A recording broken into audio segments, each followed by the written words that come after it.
Scooby-Doo and the Fantastic Puppet Factory by Jesse Leon McCann. Welcome to Storytime with Miss Suzanne. Let's start a reading adventure together.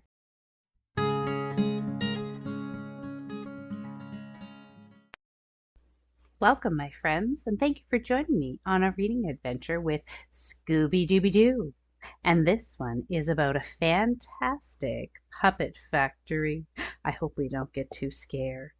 Let's start our adventure, shall we? Scooby-Doo and his Mystery Inc. pals were at the malt shop. Fred and Daphne were getting the gang some goodies while Velma listened to the radio. "This just in," the radio blared. "The National Bank was robbed this evening by the Black Masked Bandits. This is the 5th bank they've hit in a week. The police are baffled." "Jinkies," Velma said. "I hope they catch those thieves soon." I just hope Fred got us some triple fudge cheesecake sundaes with extra strawberry sauce on top," said Shaggy. Yeah, agreed Scooby hungrily.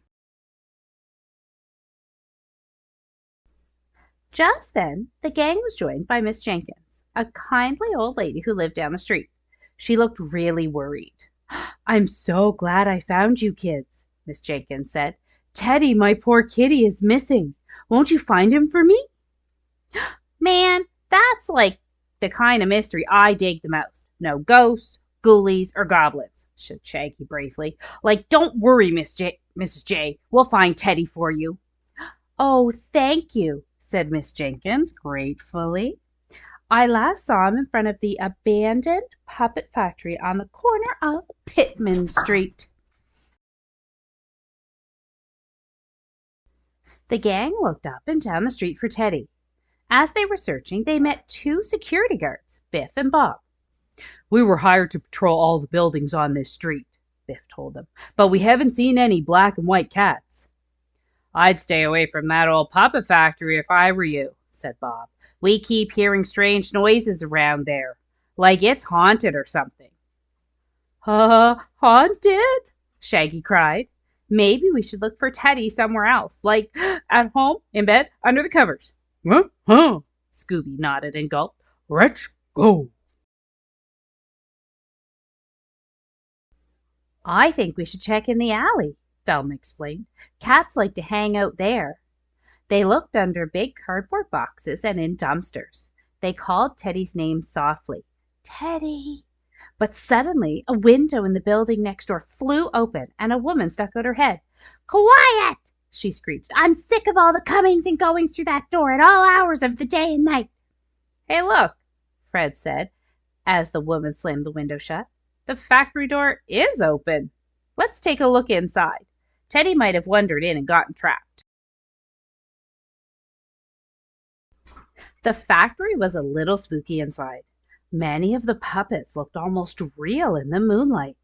"Let's fill it up," Fred said. "I'll go this way with Daphne and Velma. Shaggy, you check that way with Scooby-Doo." But Shaggy and Scooby-Doo didn't want to split up. They were still worried about the guard's warning. "You know," said Daphne, "this place hasn't been closed very long. I bet there's still food around here someplace."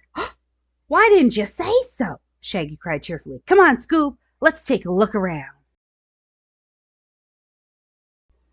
"There's got to be a refrigerator around here someplace," Shaggy told Scooby as they searched the warehouse. "Rah! Refrigerator!" Scooby said, sniffing for food. "I wonder what happened to the owner of this place," Shaggy said. "I heard he had to close down because he lost all his money gambling." But before Scooby could answer, an eerie voice called out from a little stage nearby. A puppet stage. "Ladies and gentlemen," said the voice, "presenting the hilarious Punch and Judy show." The weird puppets on the little stage did a play. "Yoo-hoo! I'm gonna get you!" warned one puppet, Mr. Punch. Wham! He hit a girl puppet on the head. "Boo-hoo! I'm gonna get you!" cried Judy, the other puppet. Wham! Judy hit Mr. Punch back. The 2 puppets laughed and disappeared. Then all of a sudden, a bunch of puppets popped out behind Shaggy and Scooby. Mr. Punch popped back up and pointed at them. No, no, no! I know what we'll do, cackled Mr. Punch. We're haunted puppets, and we're gonna get you! Uh-oh. Scooby-Doo and Shaggy tried to get away, but the puppets followed close behind. Hey, hey, hey, Mr. Punch laughed. Look who I see!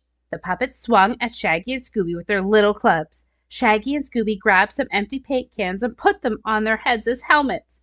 Zoinks! Like this bunch of haunted puppets has a burning desire to see us clubbed, Scoob! Shaggy cried. Ry-ro! Ry-ro! Scooby bellowed as they ran wildly through the warehouse.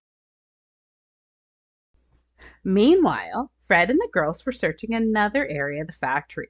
Velma found an important clue on the floor. Look at this, Velma said. Paperwork for shipping puppet heads to Tahiti? It has today's date on it.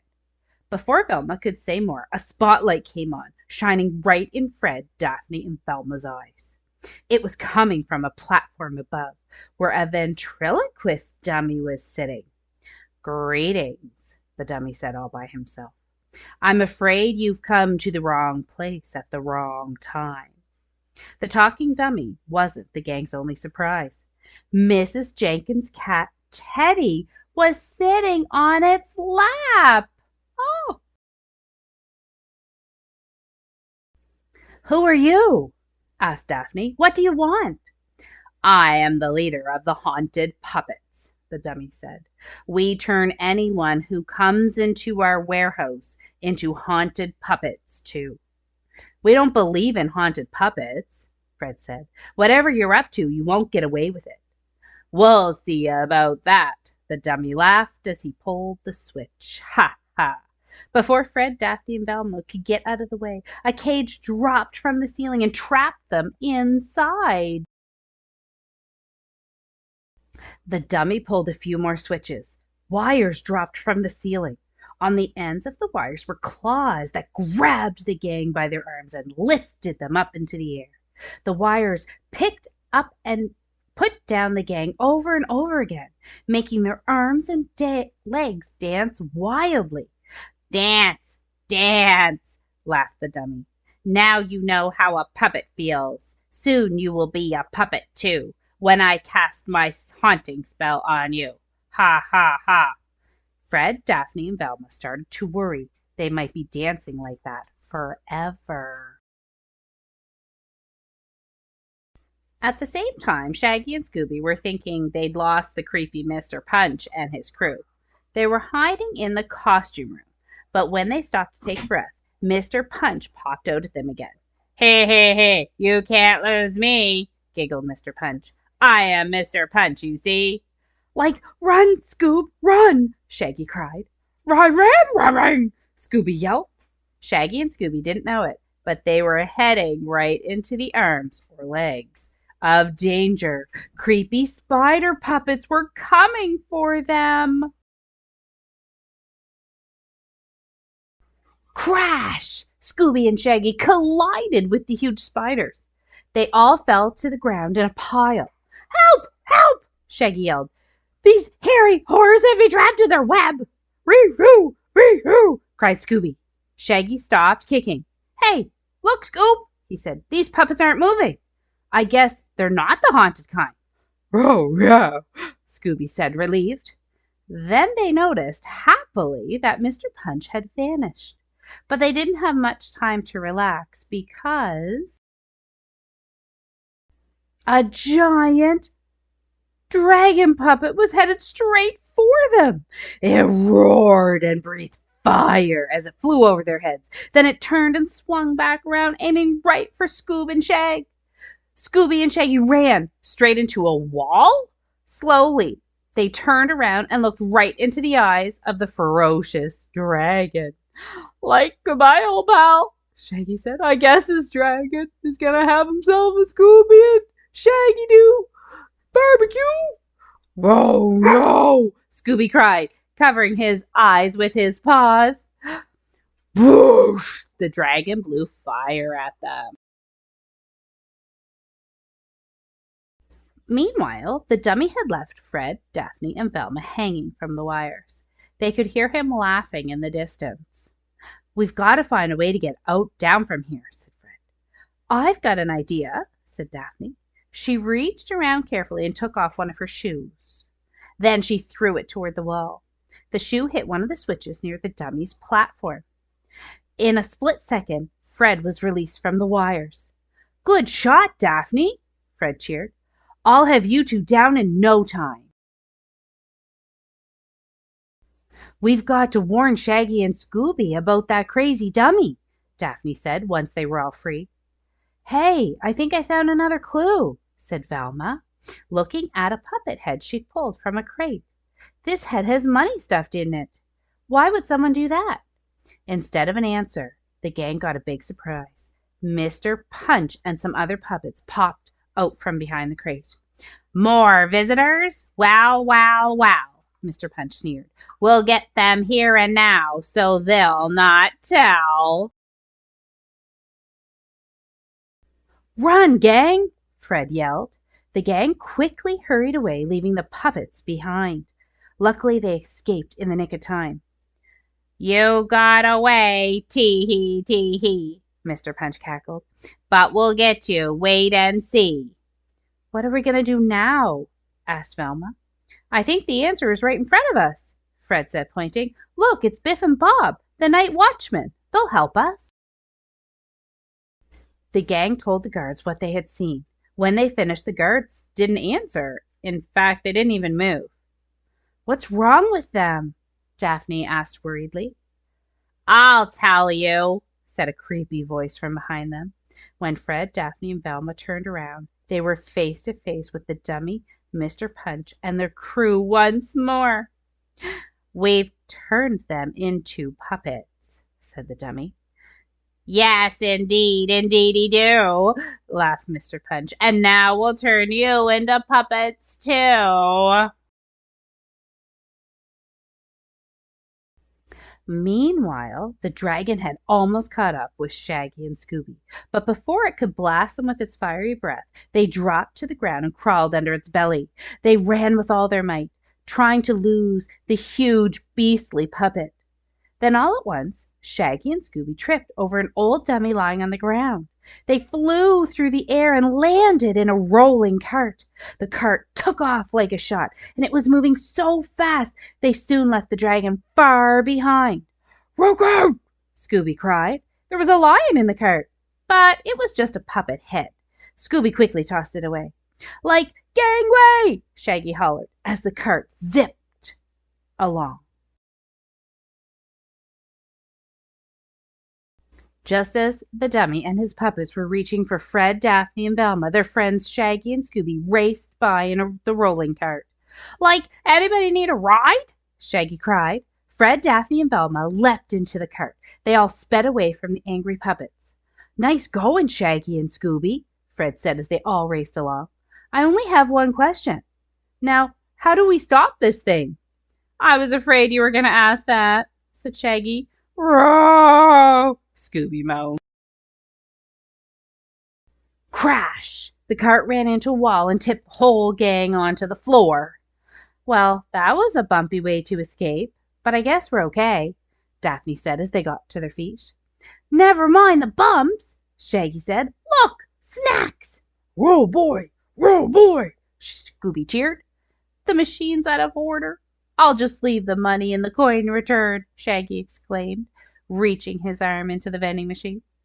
"Look at these pictures," Velma said.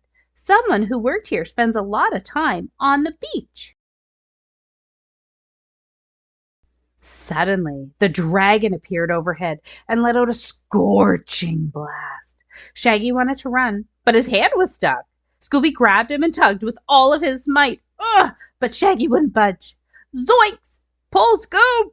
Shaggy begged. "Pull like you've never pulled before." "I'm pulling! I'm pulling!" Scooby cried. At last, Shaggy's hand came free. He and Scooby stumbled backward, accidentally hitting a nearby switch. Conveyor rail emergency cut off switch. Oh, I wonder what that's for. All of a sudden, the dragon stopped. The gang looked up at it. It was just sitting still in midair. Look, it was just a puppet on a rail, Daphne exclaimed. And the fire the dragon was breathing was probably created with some of these Chinese New Year fireworks, Velma added. I'm beginning to think those puppets aren't as haunted as they seem, Fred told them. I think we should set a trap for them. Fred had an idea how to distract the puppets. He wanted Scooby and Shaggy to dress up as acrobats, jump around, and wave sparklers in the air. When they got the attention of the puppets, Fred and the girls would sneak up on the puppets and surprise them. No way, Fred, said Shaggy. I don't want to end up as a haunted puppet. Rear, Scooby said. Would you do it for a Scooby snack? Velma pulled out a box. They're double butterscotch flavor. Moments later, Scooby and Shaggy were all dressed up and dancing around, sparklers in hand and paw. Sure enough, the haunted puppets were there in a flash. I don't know what game you're playing, the dummy puppet leader said angrily, but the time has come to lock you up and turn you into puppets. I think the time has come for us to run away, Shaggy said nervously. Are you with me, Scoob? Scooby shook his head. I'm right in front of you.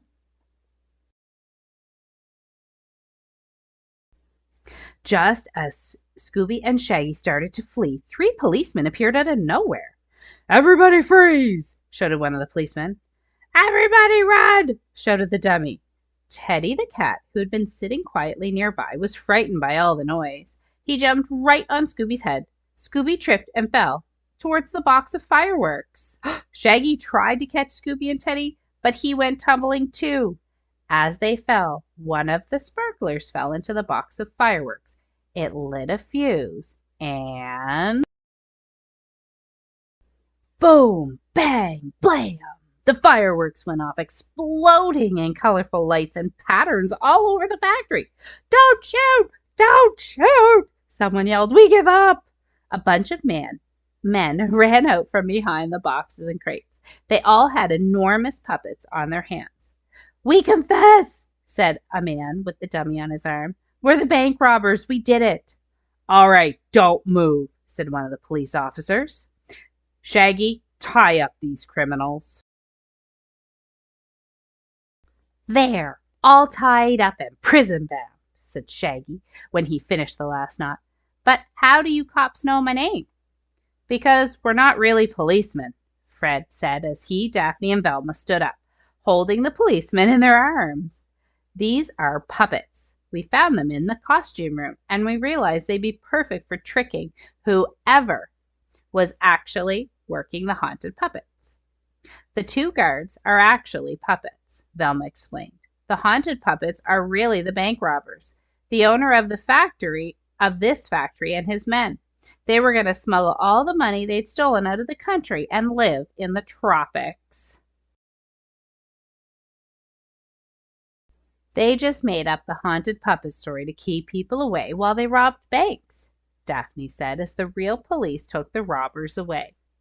We would have gotten away with our plan too if it weren't for you pesky kids and that dog, growled the owner of the puppet factory.